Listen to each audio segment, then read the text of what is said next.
দুপুরের মেনুতে আছে ইলিশ মাছ ভাজা, ইলিশ মাছের মাথা দিয়ে পুঁই শাক, দই ইলিশ। বোর্ড থেকেই বলে দিয়েছিল যে একসাথে যাবেন এবং একসাথে আসবেন, কারণ এখানে কোনো নেটওয়ার্ক থাকবে না আর মানে গাইডকে ছেড়ে থাকবে না, একা একা যাবেন। খাও দাও, ড্রিঙ্ক করো, যা খুশি করো, বাট বাঘ ছাড়া এখানে কিছু নেই। Good morning barfi, good morning, good morning. সকালবেলা থেকে এখন বৃষ্টি, মানে কন্টিনিউয়াস বৃষ্টি হচ্ছে। ও পুরো রকমারি ঝকমারি ড্রেস পরে একদম কালারিং। শুধু আমাদের বাচ্চাটার জন্য আমাদের কালারিং লাইফটা আর নেই। অ্যাকচুয়ালি ব্লিচিং পাউডার দেওয়া আছে তো, তাই জন্য স্লিপারিটা আছে। তো দেখো এরকম বৃষ্টি ওয়েদার, আর অল্প বৃষ্টি এখনো হয়ে যাচ্ছে। আমরা এখন যাচ্ছি টোটো করে। রাত্রিবেলা এইসব জায়গায় পুরো অন্ধকার থাকে, কোনো স্ট্রিট লাইট থাকে না। আজকে কি আমরা বাঘ দেখতে পারবো? শিওর তো বলা যাবে না। আচ্ছা, প্রায় আজকে কোথায় কোথায় যাবো আমরা? সজনেখালি সুন্দরনগরের যে প্রোগ্রামটা আমাদের রয়েছে, ওটা তো এখন মস্টারটা আমফানের জন্য নষ্ট হয়ে গেছে, এখন রিপেয়ারিং কাজ চলছে। তারপর আমার নেক্সট বাকি এখান থেকে 3 ঘন্টা জার্নি। আচ্ছা, এই সকালবেলা থেকে এখানে ঝিরঝির করে বৃষ্টি শুরু। সকালে খাওয়া স্টার্ট হচ্ছে, জাস্ট আমরা ডেকে এসে পৌঁছেছি। এইটারই কথা তোমাদেরকে দেখিয়েছিলাম কালকে, যে একদম লঞ্চের সামনে এই জায়গাটা ওরা পা দিতে দেয় না। ওই যে কত বড় একটা জাহাজ,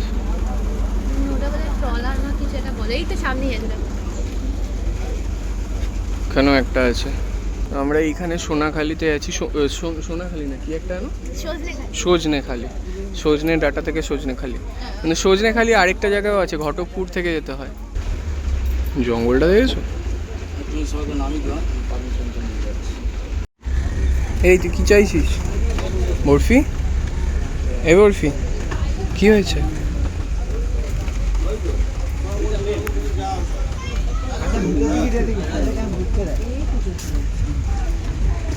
আমরা চলে এসেছি একটা পয়েন্টে। এই দেখো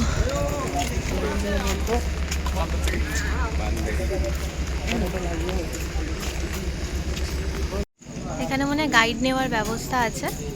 বোর্ড থেকেই বলে দিয়েছিল যে একসাথে যাবেন এবং একসাথে আসবেন, কারণ এখানে কোনো নেটওয়ার্ক থাকবে না আর মানে গাইডকে ছেড়ে থাকবে না, একা একা যাবেন।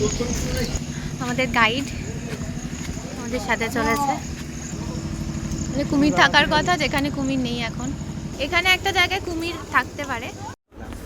চলো, বাচ্চা কুমির, এই যে বাচ্চা কুমির। বড় কুমিরগুলোকে এখানে বাচ্চা মানে রাখা হয় না, বাচ্চা কুমির এখানে ছাড়া হয়। যা কিছু তো দেখতে পেলাম এবার।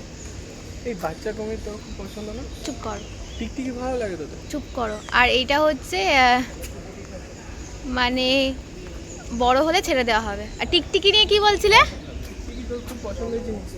আমি তখন চুপ করতে বললাম, কারণ টিকটিকি আমার ভীষণ খারাপ লাগে। মশা, কৌশিক, ছোট ছোট বন মশা আছে, আমাকেও কামড়ালো। পাটা জ্বলছে আমার কিছু একটা কামড়েছে পায়ে। দেখো মৌমাছির ঝাঁক পুরো।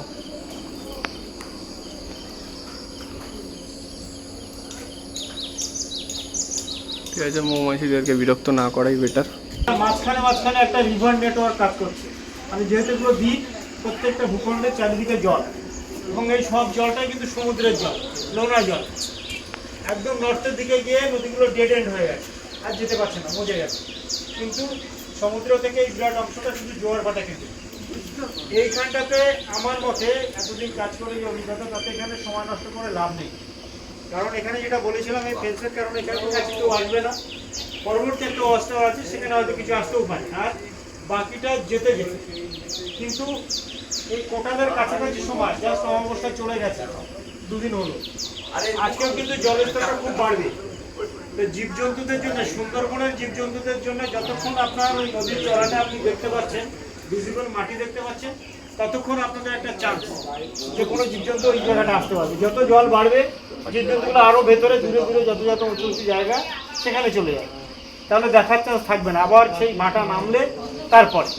সুতরাং যতক্ষণ এখনো চর ঢুকতে অনেক বাকি, তাহলে আমরা এখান থেকে ফিরে বোটে চলে যাই। বোটে গিয়ে তারপর বোটটা নিয়ে জঙ্গলে ঢুকে যায়, তাও ঢুকতে ঢুকতে 30 মিনিট লাগে, 30-40 মিনিটের মতো এন্ট্রি পয়েন্ট পর্যন্ত যেতে। কারণ ততক্ষণে আমাদের একটা সাইডে জালের বেড়া থাকবে, যেটা বারবি যাতে নদী পেরিয়ে গ্রামে ঢুকে না নিচে থেকে। তারপরে যখন আমরা প্রপার চ্যানেলে ঢুকে যাবো তখন আর কোনো দিকে যাওয়া থাকবে, কারণ দুদিকেই বাঘের জমি হয়ে যাবে। তো এই হলো ব্যাপার। এবং এখানে যত ভেজিটেশন, যত গাছপালা দেখছেন সবগুলোকে এক কথায় বলে ম্যানগ্রোভ গাছ। এই ম্যানগ্রোভের 84টা জাত আছে আলাদা আলাদা করে, এবং সবাই ম্যানগ্রোভ লবণ জলে বেঁচে থাকতে পারে সেই ধরনের গাছপালা। এইরকম যে মিষ্টি জলের পুকুর ফরেস্টের মধ্যে অনেক তৈরি করা হয়েছে, যেগুলো বর্ষার জলে পুষ্ট, বর্ষার জল জমে থাকে জীবজন্তুদের পান করানোর জন্য। ঘুম পেয়ে গেছে, ঘুম পেয়ে গেছে, ঘুম পেয়ে গেছে, ঘুম পেয়ে গেছে। ঘুম, চাপ নেই, ও ঘুমাবে না, ও ঝুঁকেগা নেই, ঘুমাएंगे नहीं। চানার ডাল, লুচি, আর লুচি দিচ্ছে 3টে, তুমি এখানে লুচি চাইলে দিয়ে যাবে, আর গোলাপ জাম। আচ্ছা, এবার আমি এটা খেতে পারবো না, আমি একটু চলে যাই। এই যে বরফি উঠেছে, দাদা কোলে বসে বরফি এখন লঞ্চ চালাচ্ছে। বরফি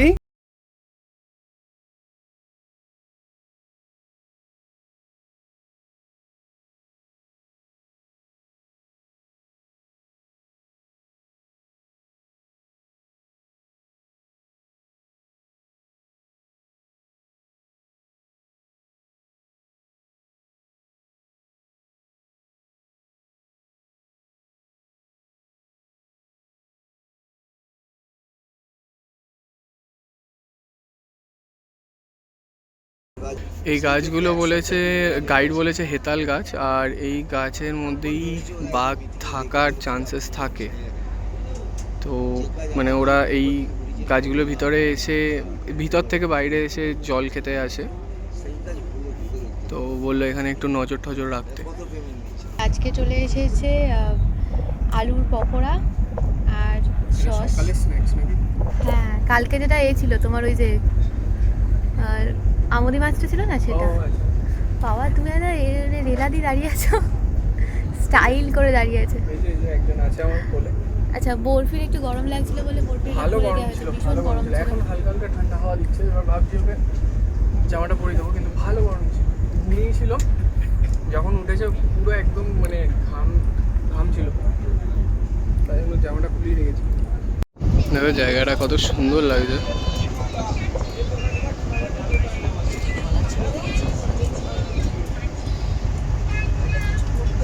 অনেক বড় নদীটা, অনেক অনেক অনেক বড়।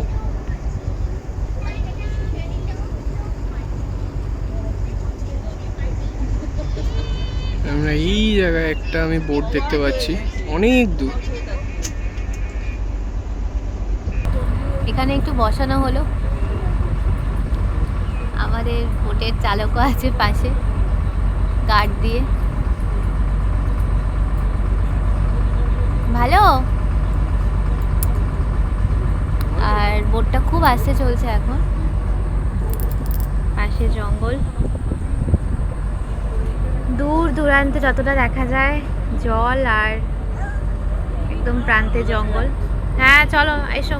আর এই যে আমি বোটের সিঁড়িতে বসে পড়েছি, বোটের সিঁড়িতে বসে রয়েছি, আর ওয়েদারটা এখন একটু ভালো হয়েছে, মেঘলা আছে, বৃষ্টি পড়ছে না বাট মেঘলা আছে, আর সেই যে গরমটা ছিল সেটা আর নেই। দূরে পাঁচটা না, তার থেকে অনেক বেশি। এই দেখো এতগুলো মানে বোট একসাথে যাচ্ছে আর কি। তারপরে আমাদের বোটের ড্রাইভারকে জিজ্ঞেস করলাম, মানে আমাদের বোটের পাইলটকে জিজ্ঞেস করলাম, উনি বললেন যে এটা হচ্ছে মাছ ধরতে যাচ্ছে ওরা, তাই জন্য একসাথে যাচ্ছে একদম লাইন দিয়ে। ভীষণ সুন্দর লাগছে দেখতে, ক্যামেরাতে ধরার একটু চেষ্টা করছি, ভীষণ সুন্দর লাগছে। আর একটা দারুণ ওয়েদার, দারুণ ওয়েদার।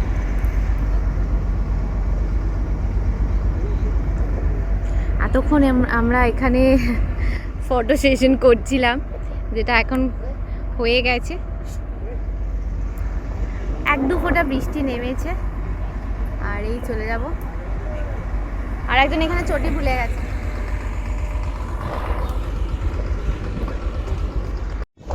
এই জেলেরা জাল বিচ হচ্ছে কালকের জন্য, কাল ভোর মাছ ধরার জন্য। এখানেও কয়েকটা আছে যেটা অঙ্কিতা আগে দেখিয়েছে।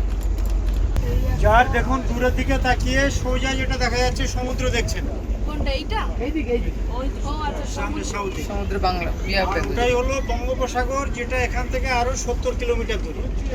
আচ্ছা, অতটা অতদূর যেতে চাইছে কিন্তু অতদূর যায় না। মানে কি গঙ্গাসাগর যেটা? না, গঙ্গাসাগর 150 কিলোমিটার দূরে। এটা বঙ্গোপসাগরের পার্ট।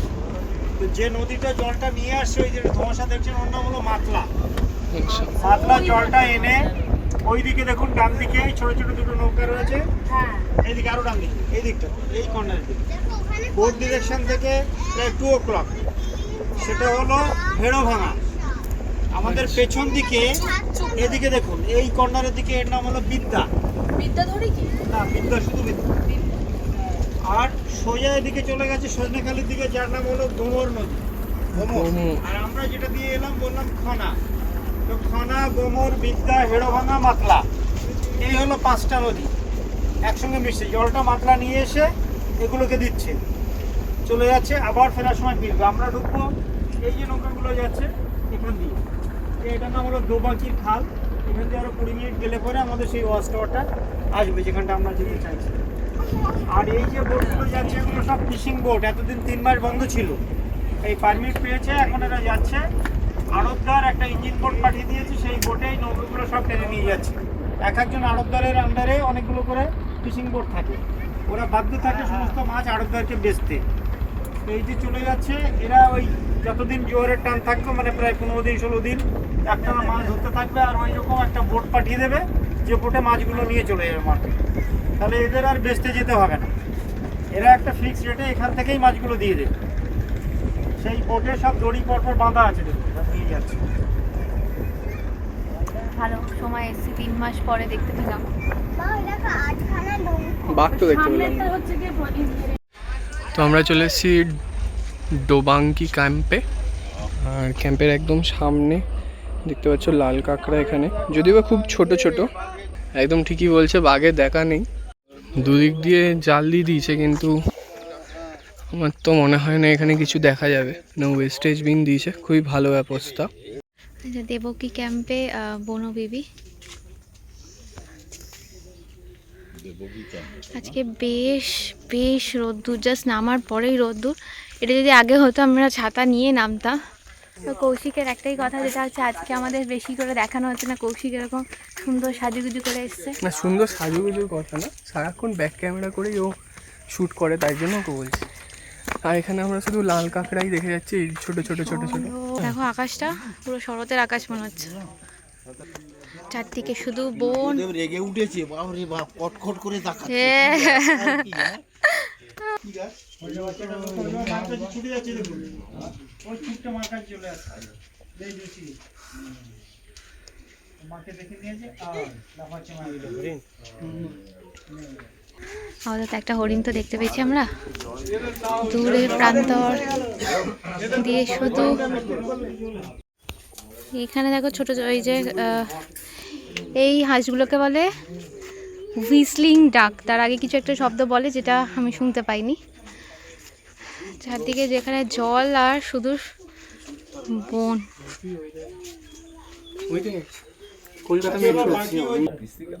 গোসাপের একটা বাচ্চা, গোসাপ না কুমির, ওটা না ওখান থেকে বলছে গোসাপ, ওটা গোসাপ বলছে। এটা গোসাপের বাচ্চা। গাইড বললো ঘুরতে যাওয়া যায়, কিন্তু আমরা যাচ্ছি না, বিভৎস রোদ্দুর। বাবা দাঁড়া দাঁড়া, পড়ি দা। আমরা এখানে নেমে ঘেমে তাড়াতাড়ি চলে আসলাম। তারপরে আমি যখন জলটা আনতে গেলাম, জলের বোতল, তখন আমার মনে পড়লো, আচ্ছা আমি তো চশমা মানে সানগ্লাসগুলো এই ব্যাগেই রেখেছিলাম। আজকের দুপুরের মেনুতে আছে ইলিশ মাছ ভাজা আর দই ইলিশ। আহা কি গন্ধ। এছাড়াও আছে ইলিশ মাছের মাথা দিয়ে পুঁই শাক, আলু ভাজা, ডাল, ভাত, পাঁপড় আর চাটনি। কৌশিকের খাওয়া হয়ে গেছে, আমি বরফিকে ঘুম পাড়াচ্ছিলাম বলে আমার একটু দেরি হলো। প্রথমে আছে ডাল, লেবু আর আলু ভাজা দিয়ে আমি খাওয়া তো স্টার্ট করি। পাতে চলে এসছে ইলিশ মাছ ভাজা, আর হচ্ছে এটা আগেই দিয়ে দিয়েছিল ইলিশ মাছের মাথা দিয়ে পুঁই শাক। পাতে এসে গেছে পুরো ডিম ভরা দই ইলিশ, এখন শুধু খাওয়ার অপেক্ষা। যথারীতি আমার খেতে লেগে গেছে 45 মিনিট, না 45 মিনিট তো লেগেছে, মোটেও না, 20 মিনিট মতো টাইম লেগেছে। তোমরা দেখলে আমি 2 পিস ইলিশ মাছ তোমাদের দেখালাম, একটা ভাজা আর একটা দই ইলিশ। দই ইলিশ তো জাস্ট ফাটাফাটি ছিল। আর কৌশিক আমাকে বলেছে দই ইলিশে নাকি ওরা সর্ষে বাটা দিয়েছিল, যেটা নয়। হ্যাঁ না, তুমি তো পোস্ত বললে, পোস্ত দিয়ে হয় কিনা, ওরা কিন্তু পোস্ত দেওয়া ছিল দই ইলিশে। পোস্ত আর দই ইলিশ, আমি বলছি কালকে যে সর্ষে যে ভাপাটা ছিল আর সর্ষে ইলিশটা ছিল ওটাও ব্যাপক ছিল, বাট আজকে দই ইলিশটা জাস্ট অন্য লেভেলের। হ্যাঁ, আর ইলিশ মাছের ওই কোয়ালিটিটা সেরা, জাস্ট মাখনের মতো, মানে মুখে দিলে মনে হচ্ছে গলে যাবে এরকম একটা ব্যাপার। তো মোটামুটি সবাই এখন ঘুমিয়ে পড়েছে, মানে একটু টায়ার্ড আছে আর কি। কালকের ইলিশ এবং আজকের ইলিশ দুটো ইলিশই প্রায় কলকাতার বাজারে যেগুলো মোটামুটি 600 থেকে 800 কিলো এরকম, সেরকম না তার তুলনায় বেশি, 600 থেকে 800। আর আজকে আমি কিন্তু পেয়েছি ডিম ভরা ইলিশ, যেটা তুমি পাওনি। আমি এবার বরফিকে ধরবো, কৌশিক একটু রেস্ট, তারপরে আবার। ওখানে একটা বড় কুমির আছে, ওখানে একটা বড় কুমির আছে, এটা চলে গেল, পুরো মাটির সঙ্গে মিশে রয়েছে। ক্যামেরায় ধরা পড়বে না আশা করছি।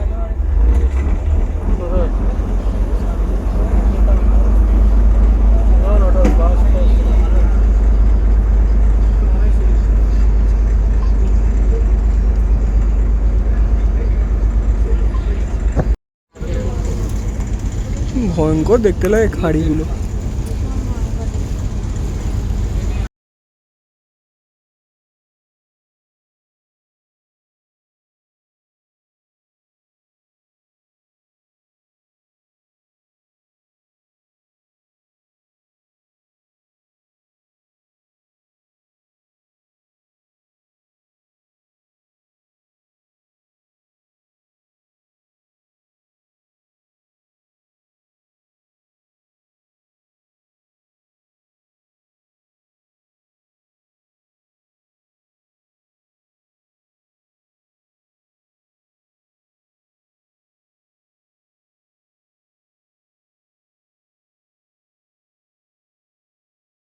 আর মোটামুটি সবাই অতিষ্ঠ হয়ে উঠেছি, কারণ বাঘ আর দেখা গেল না, বাঘের আর কোনো খোঁজ পেলাম না।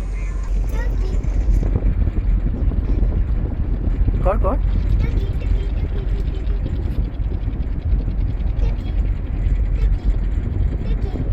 এ বরফির এক নতুন বন্ধু।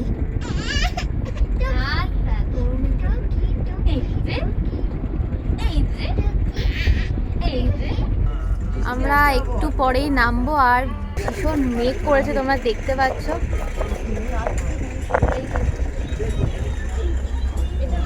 দেখ ও 9 মাসে কি করতে চাইছে, দেখো দেখো, দিদিকে ও বিট করে দেবে। এই যে এই গানটা মনে আছে?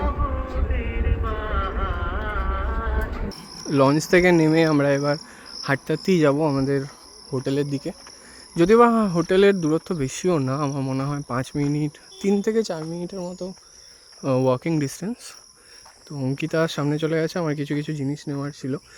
আর এই জায়গাটা এতটা গ্রিনারি না, মানে বেশ ভালো লাগবে তোমাদের যারা সিটি লাইফটাকে খুব একটা মানে খুব কী বলবো, মানে এক্সস্টেড হয়ে গেছো, যারা একটু গ্রিনারি দেখতে চাও, বেশ ভালো। বাট ওই আর কি, তুমি বাঘ ছাড়া আমি এখানে অন্য কিছু দেখতে পাইনি, যেটা মেন আকর্ষণ বলা যায়। ধরো তুমি কোথাও গেলে এবং সেখানে তো অনেক কিছুই থাকে, কোনো একটা স্পটে গেলে সেখানে অনেক অনেক কিছু এক্সপ্লোরের জিনিস থাকে। এই স্পটটায় আমি শুধুমাত্র ওই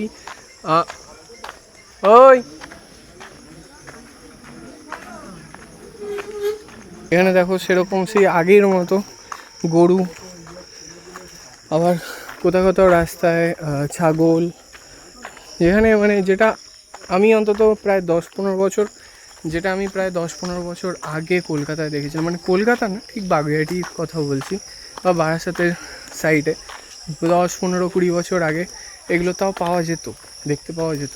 এখন কোনোভাবেও পসিবল না, বাট এখানে সেই লাইফটা এখনও আছে, খুব একটা মডার্নাইজ নয়। বাট যেটা আমি বললাম যে মেন আকর্ষণ বাঘ ছাড়া এখানে কিছু নেই। মানে তুমি খাও দাও ড্রিঙ্ক করো যা খুশি করো, বাট বাঘ ছাড়া এখানে কিছু নেই। অ্যান্ড সেটা একটা অনিশ্চয়তার মধ্যে থাকবে, মানে এরকম কোনো শিওর শট কথা নেই যে তুমি বাঘ দেখতে পাবে। তো যদি তুমি বাঘ দেখতে না পাও দেন বুঝে নাও যে তোমার এই পুরো ট্রিপটা হচ্ছে জাস্ট খাওয়া দাওয়া। এখন আছি এই হোটেলটার মেন অ্যাট্রাকশন এই বারান্দাটাতে, চারদিকে গাছপালা, ভীষণ সুন্দর একটা পরিবেশ। আর তোমাদের দেখিয়েওছি এই সামনে কিন্তু একটা আবার পুকুর টাইপেরও আছে। তো এখন মানে রাত্রিরে ঝিঝি পোকা সব কিছু ডাকছে, আর একটা ভীষণ পরিবেশ, ভালো পরিবেশে তৈরি হয়েছে। তার সাথে কিন্তু আছে হচ্ছে চিকেন পকোড়া। চিকেন পকোড়া আর সস দিয়ে বেশ ভালো কাটছে আমাদের সন্ধেটা। আর একটা জিনিস জাস্ট না বললেই নয়, সেটা হচ্ছে এখানে সৌভিকদার ব্যবহার। সৌভিকদা প্রায় মানে দিনের মধ্যে অনেকবারই এসে জিজ্ঞেস করছে কোনো অসুবিধা হচ্ছে কিনা, সব ঠিকঠাক আছে কিনা, কীরকম লাগছে আমাদের, আর কি চাই আমরা, কোনো অসুবিধা হচ্ছে কিনা। মানে সবাইকেই সৌভিকদা জাস্ট মানে একবার করে আসছে আর জিজ্ঞেস করছে। এটা খুব ভালো লাগছে যে হসপিটালিটি এত ভালো জাস্ট মানে ভাবা যায় না।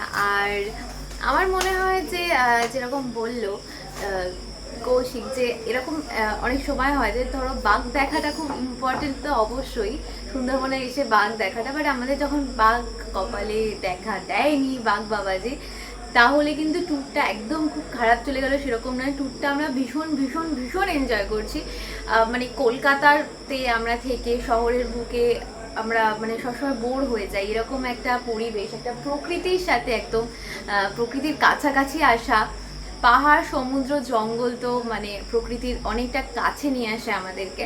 তাও আমাদের কিন্তু একবার আসা উচিত, অবশ্যই আসা উচিত।